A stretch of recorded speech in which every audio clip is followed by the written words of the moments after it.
مستحب ہے اور اس کی بہت زیادہ تاکید کی گئی ہے۔ پیغمبر فرماتے ہیں کہ جب جمعے کا دن آئے تو تمہاری کوشش یہ ہونی چاہیے کہ ضرور بضرور تم جمعے کا غسل کرو۔ جو انسان یہ چاہتا ہے کہ مرنے کے بعد جب وہ قبر میں جائے تو اس کا جسم صحیح و سالم رہے، اس کی میت کو، اس کے جسم کو کیڑے مکوڑے اذیت نہ پہنچائیں، تکلیف نہ پہنچائیں، تو اس انسان کو چاہیے کہ وہ نماز جمعہ کا غسل کرے۔ نماز جمعہ کو سید الایام کہا گیا ہے، یعنی تمام دنوں کا سردار دن جمعے کا دن ہے۔ اور ایک شخص آتا ہے پاک پیغمبر کی خدمت میں اور کہتا ہے یا رسول اللہ میں حج کرنا چاہتا ہوں لیکن میرے پاس پیسے نہیں ہیں، مال و دولت نہیں ہے، میں حج کرنا چاہتا ہوں، میرے لیے حکم کیا ہے؟ تو پیغمبر نے فرمایا کہ تم جمعہ کے دن نماز جمعہ کو ادا کرو، اللہ تمہیں حج کے برابر ثواب عطا فرمائے گا۔ تو یہ بہت عظیم دن ہے، بہت برکت والا دن ہے۔ پھر پاک پیغمبر فرماتے ہیں جو انسان 4 عمل انجام دیتا ہے اللہ اس کے سارے گناہوں کو معاف فرما دیتا ہے۔ 4 کام ایسے ہیں جن کو انسان انجام دیتا ہے تو اللہ اس کے سارے گناہوں کو معاف فرما دیتا ہے۔ پہلا، جب بیمار تندرست ہو جائے، یعنی جو بیماری ہے یہ انسان کے گناہوں کا کفارہ بن جاتی ہے، بیمار انسان کے، مریض انسان کے اللہ گناہوں کو معاف فرما دیتا ہے۔ پیغمبر فرماتے جب کوئی مشرک ایمان لاتا ہے تو اللہ اس کے سابقہ گناہوں کو معاف فرما دیتا ہے۔ نمبر 3، جب کوئی حاجی مناسک حج سے فارغ ہوتا ہے تو اللہ اس کے سارے گناہوں کو معاف فرما دیتا ہے۔ نمبر 4، وہ شخص جو نماز جمعہ ادا کرتا ہے اللہ اس انسان کے گناہوں کو معاف فرما دیتا ہے۔ تو یہ 4 عمل ایسے ہیں جو اگر انسان ان کو انجام دے تو انسان کے گناہ معاف ہو سکتے ہیں۔ لیکن یہاں پر میں وضاحت پھر کر دوں، یہ جو گناہ معاف ہوں گے یہ وہ گناہ ہوں گے، یہ وہ حقوق ہوں گے جو ہم نے اللہ کے ادا نہیں کیے ہیں، لیکن جو ہم نے بندوں کے حقوق ادا کرنے ہیں وہ ہم کو ادا کرنے پڑیں گے، مگر یہ کہ وہ انسان جو ہم سے ناراض ہے وہ ہم کو معاف کر دے، جس کو ہم نے تکلیف دی وہ ہم کو معاف کر دے۔ مثال کے طور پہ میں آپ کو آسان کر کے سمجھاتا ہوں تاکہ چھوٹے بچوں کو بات سمجھ میں آ جائے۔ مثال کے طور پہ میں نے یہ روایت پڑھی کہ جو انسان نماز جمعہ پڑھے گا اللہ اس کے سارے گناہوں کو معاف فرما دے گا، یا جو انسان حج کرے گا اللہ اس کے سارے گناہوں کو معاف فرما دے گا۔ اب میں نے یہ روایت سننے کے بعد میں نے اپنے چھوٹے بھائی کی زمین پہ قبضہ کر لیا، اس کو زمین سے بے دخل کر دیا، یا میں نے اپنی سگی بہن کا حق ادا نہیں کیا۔ نیت یہ ہے کہ مولوی صاحب نے کہا تھا کہ جو حج کرنے جائے گا اللہ اس کے گناہ کو معاف فرما دے گا، یہ روایت بالکل ٹھیک ہے۔ جو انسان حج کرے گا یا نماز جمعہ ادا کرے گا اللہ اس کے سارے گناہوں کو معاف فرمائے گا، لیکن اللہ اپنے گناہوں کو معاف فرمائے گا جو ہم نے اللہ کے حقوق کو ادا نہیں کیا ہے۔ لیکن اگر ہم نے کسی کے حق کو دبایا ہے، کسی پر ظلم کیا ہے، کسی سے زیادتی کی ہے، جب تک وہ انسان معاف نہیں کرے گا پھر اللہ بھی معاف نہیں کرے گا۔ پھر امام جعفر صادق علیہ السلام فرماتے ہیں، امام فرماتے ہیں کہ ایک مومن کی ضرورت کو پورا کرنا، یعنی ایک مومن ضرورت مند ہے، محتاج ہے، آپ اس کی حاجت کو پورا کر دیں، آپ اس کی ضرورت کو پورا کر دیں، تو امام جعفر صادق علیہ السلام فرماتے ہیں اللہ اس انسان کو 10 مقبول حجوں سے زیادہ ثواب عطا فرماتا ہے۔ یہ کوئی عام چیز نہیں ہے، یعنی ایک انسان نے 10 حج بجا لائے ہیں اور اللہ نے اس کے 10 حجوں کو قبول بھی کر لیا ہے، مقبول ہو گئے اس کے حج، لیکن اس نے ایک انسان کی، ایک مومن کی مدد کی ہے تو یہ مدد کرنے کا ثواب ان حج سے زیادہ ہے۔ لہذا آج ہمارے معاشرے میں جہاں مہنگائی ہے، بے روزگاری ہے، اگر کوئی مومن ضرورت مند ہے تو ہم سب کو اس مومن کی مدد کرنی چاہیے، اس کی عزت نفس کا خیال رکھتے ہوئے اس کو ذلیل نہیں کرنا چاہیے، یعنی ایسے طریقے سے اس کی مدد کریں کہ وہ کسی کے سامنے شرمندہ نہ ہو جائے، کیونکہ مومن کی بہت زیادہ عزت ہے اللہ کے نزدیک، قرآن کے نزدیک، اسلام کے نزدیک۔ قرآن میں واضح آیت موجود ہے، العزت للہ ولرسولہ والمؤمنون، عزت اللہ کے لیے ہے، عزت رسول اللہ کے لیے ہے اور عزت مومنین کے لیے ہے۔ لہٰذا اگر آپ مومن کی عزت کا لحاظ کرتے ہوئے اس کی حاجت کو پورا کریں گے تو چھٹے امام فرماتے ہیں اللہ آپ کو 10 مقبول حجوں کے برابر آپ کو ثواب عطا فرمائے گا۔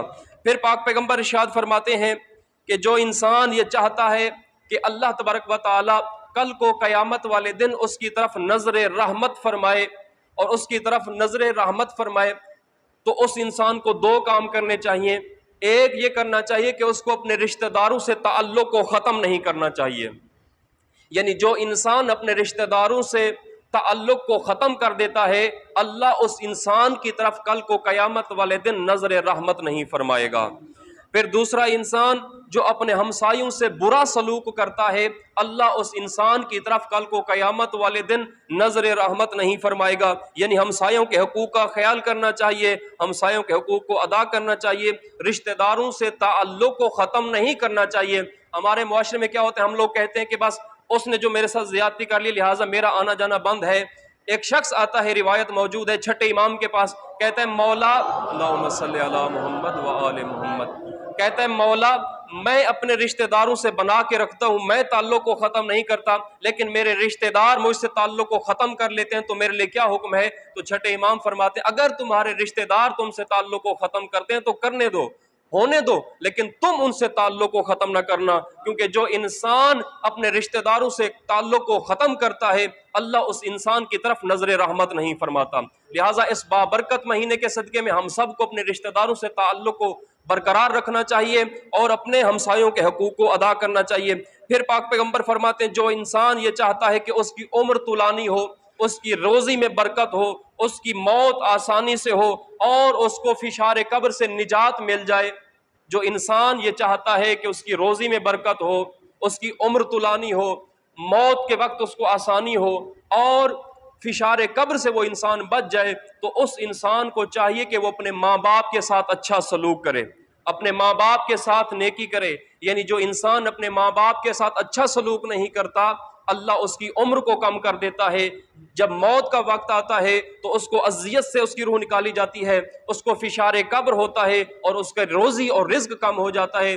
روایت آپ نے سنی ہوگی کہ ایک نوجوان تھا جو جان کنی کے عالم میں تھا، عذاب کی حالت میں تھا، اس کی جان نہیں نکل رہی تھی، روح پرواز نہیں کر رہی تھی، تو پیغمبر نے فرمایا اس نوجوان کی ماں کو بلاؤ۔ جب اس عورت کو بلایا گیا تو پیغمبر نے فرمایا کہ تم اپنے بیٹے سے ناراض ہو، اسی وجہ سے تمہارا بیٹا تکلیف میں ہے، اس کو موت آسانی سے نہیں آ رہی، تم اپنے بیٹے کو معاف کر دو۔ تو عورت کہتے نہیں یا رسول اللہ میرے بیٹے نے مجھ کو بہت تکلیف دی ہے، بہت اذیت دی ہے، میں اس کو معاف نہیں کروں گی۔ تو پیغمبر نے اپنے اصحاب سے فرمایا کہ پھر تم آگ اور لکڑیوں کا انتظام کرو، اس نوجوان کو جلا دیتے ہیں۔ جیسے اس عورت نے یہ سنا تو آگے بڑھ کے کہتی ہے ماں کی محبت تھی، کہتے یا رسول اللہ میرے بیٹے کو نہ جلائیں، میں اپنے بیٹے کو معاف کر دیتی ہوں۔ تو جیسے اس ماں نے معاف کیا ویسے اس نوجوان کی روح آسانی سے پرواز کر گئی۔ یعنی جس انسان کے ماں باپ اس سے ناراض ہوتے ہیں اس کو موت میں تکلیف ہوتی ہے، اس کی روزی کم ہوتی ہے، اس کی عمر کم ہوتی ہے، اس کو فشار قبر ہوتا ہے۔ کیونکہ اسلام جو ہے یہ دونوں طرفوں کو بات کرتا ہے، جو اسلام جو ہے وہ والدین پر کچھ ذمہ داریاں واجب کرتا ہے، فرض کرتا ہے، کچھ ذمہ داریاں وہ ہیں جو اولاد پر فرض کرتا ہے۔ یہ تو اولاد کے سلسلے میں یہ روایت تھی کہ آپ اپنے ماں باپ کی عزت کریں، احترام کریں، حسن سلوک سے پیش آئیں۔ پھر پاک پیغمبر فرماتے ہیں والدین کے سلسلے میں کہ والدین اپنے بچوں سے پیار اور محبت سے پیش آئیں، مہربانی سے پیش آئیں، اور اگر ان سے کوئی وعدہ کرے تو اس وعدے کو ضرور پورا کریں، کیونکہ بچے اپنے والدین کو اپنا رازق سمجھتے ہیں۔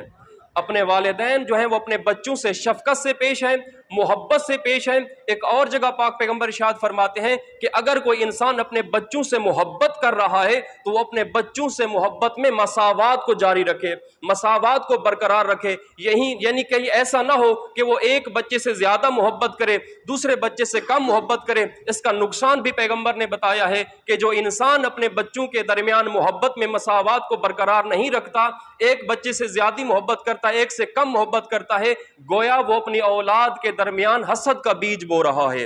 کل کو وہ اولاد ایک دوسرے کی مخالف ہو جائے گی، دشمن بن جائے گی کہ ابا اس سے زیادہ محبت کرتے ہیں، مجھ سے کم محبت کرتے ہیں۔ لہٰذا اس مجمع میں اگر جتنے والدین یہاں پہ تشریف فرما ہیں، جب بھی اپنے بچوں کے لیے کوئی تحفہ لے کر جاؤ، جب بھی اپنے بچوں سے پیار کرو تو ان کو برابری کا خیال کرو، یعنی سارے بچوں کو ایک ساتھ پیار کرو، کسی کو زیادہ کسی کو کم پیار نہ کرو۔ صلوات پڑھیں باواز بلند۔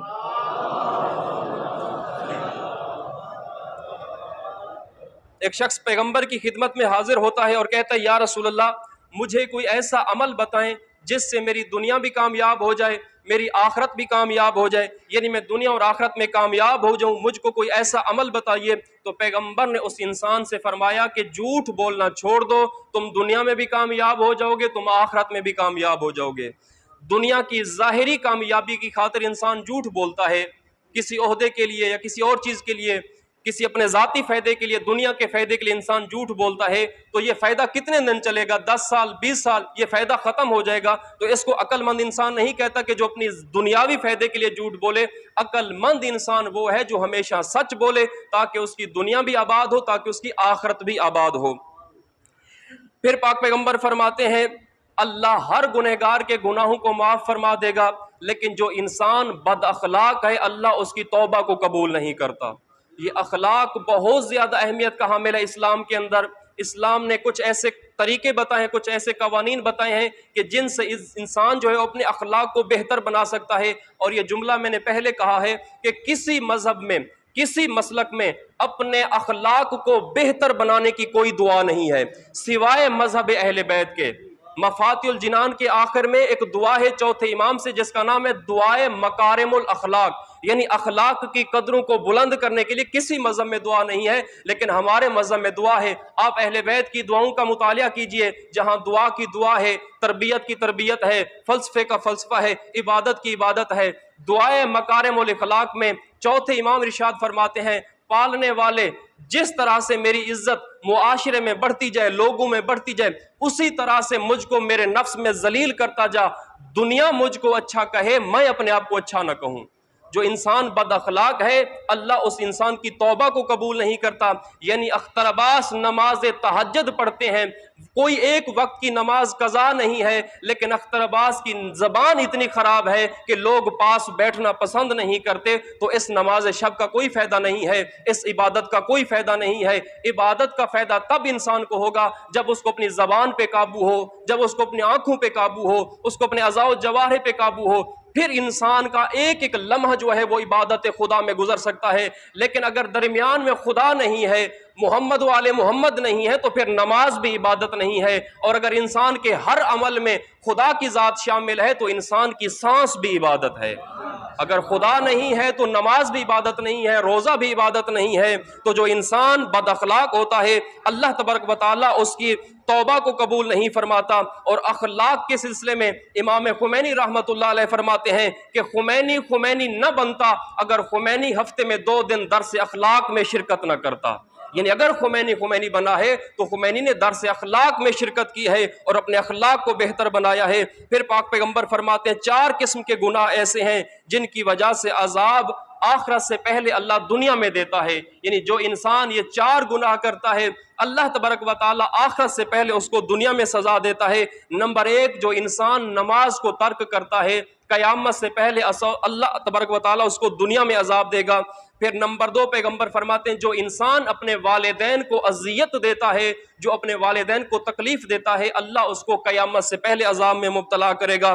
نمبر 3 پاک پیغمبر فرماتے ہیں جو انسان جھوٹی قسم کھاتا ہے، جھوٹی قسم اٹھاتا ہے تو اللہ تبارک و تعالیٰ اس کو دنیا میں عذاب کرے گا۔ نمبر 4 جو انسان کسی مومن کی غیبت کرتا ہے، جو انسان غیبت کرتا ہے، ہمارے معاشرے میں غیبت اتنی عام ہو چکی ہے کہ مسجد میں بھی غیبت کرتے ہیں، کسی کے ہاں فاتحہ کے لیے جاتے ہیں تو وہاں بھی غیبت کرتے ہیں، اگر مجلس میں بیٹھے ہیں تو وہاں بھی غیبت کرتے ہیں، اگر بیت اللہ خانہ کعبہ میں ہے تو وہاں بھی ہم غیبت کرتے ہیں، چوک، اور یہ تو عام کی روٹین ہے، لیکن ہم اللہ کے گھر میں بھی بیٹھ کر عبادت کرتے ہیں۔ اور عبادت کی کتنی زیادہ سزا ہے، پیغمبر فرماتے ہیں کہ جو انسان غیبت کر رہا ہے اس کی جتنی سزا ہے، جو انسان غیبت سن رہا ہے اس کی سزا بھی اتنی ہے۔ یعنی جو سزا غیبت کرنے والے کی ہے وہی سزا اس کی ہے جو غیبت سن رہا ہے۔ اور غیبت کے سلسلے میں اللہ تبارک و تعالیٰ نے جناب موسیٰ پر وحی نازل کی، جناب موسیٰ سے فرمایا اے موسیٰ اگر کوئی انسان کسی کی غیبت کرتا ہے اور توبہ سے پہلے مر جاتا ہے، یعنی توبہ نہیں کرتا، تو وہ انسان پہلا انسان ہوگا جو سب سے پہلے جہنم میں جائے گا۔